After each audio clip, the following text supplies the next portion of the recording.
ہو گیا، اس کی دوستی ہو گئی کس سے؟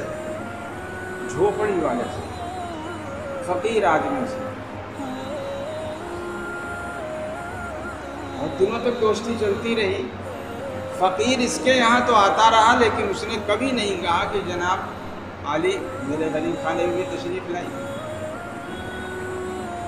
تو فیلبان نے خود ہی کہا کہ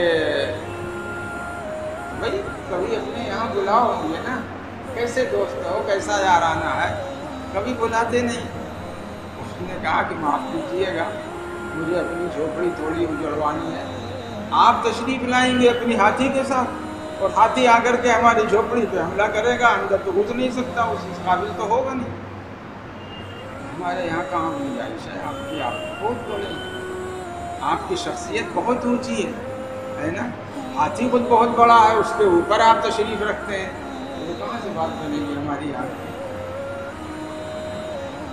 اس نے جو بات کہی ہے وہ ہے سمجھنے کی بات، جو اس موقع سے جوڑ کھاتی ہے۔ اس نے کہا کہ دیکھو، جب ہم کسی جھوپڑی والے سے دوستی کرتے ہیں اور وہ ہمیں دعوت دیتا ہے کہ ہمارے گھر آؤ، تو ہم اس کے گھر پہنچنے سے پہلے اس کے لیے گھر اسی اعتبار سے تیار کرا دیتے ہیں۔ تو ہم تمہارے لیے ایسا گھر تیار کر دیں گے کہ اس میں ہاتھی کا چارہ اور ہاتھی اور ہم سب سما جائیں، تم دعوت تو دو، پھر دیکھو کیسا محل تمہارے لیے ہم تیار کریں۔ یہ اللہ جل شانہ کا حال یہی ہے۔ یہ چھوٹا سا دل ہے، چند قطرے اس میں شاید خون ہوتے ہوں، اتنا بڑا رکھ لیجیے اور تھوڑا بڑا کر لیجیے، کہاں تک لے جائیں گے بڑا کر کے؟ آدمی کا دل ہے، کوئی اونٹ کا تھوڑی ہے تو انسان ہی کا۔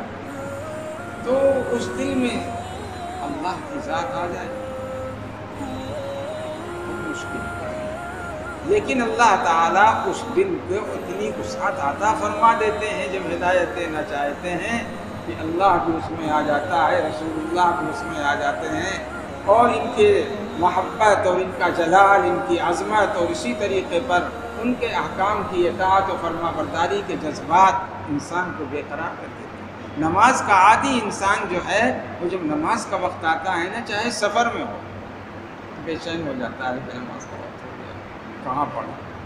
ٹرین میں ہے تو وہاں جگہ تلاش کرتا ہے، وضو کے لیے پانی دیکھتا ہے، پلیٹ فارم پہ ہے تو وہاں جگہ تلاش کرتا ہے، کون جگہ مناسب ہوگی نماز کی۔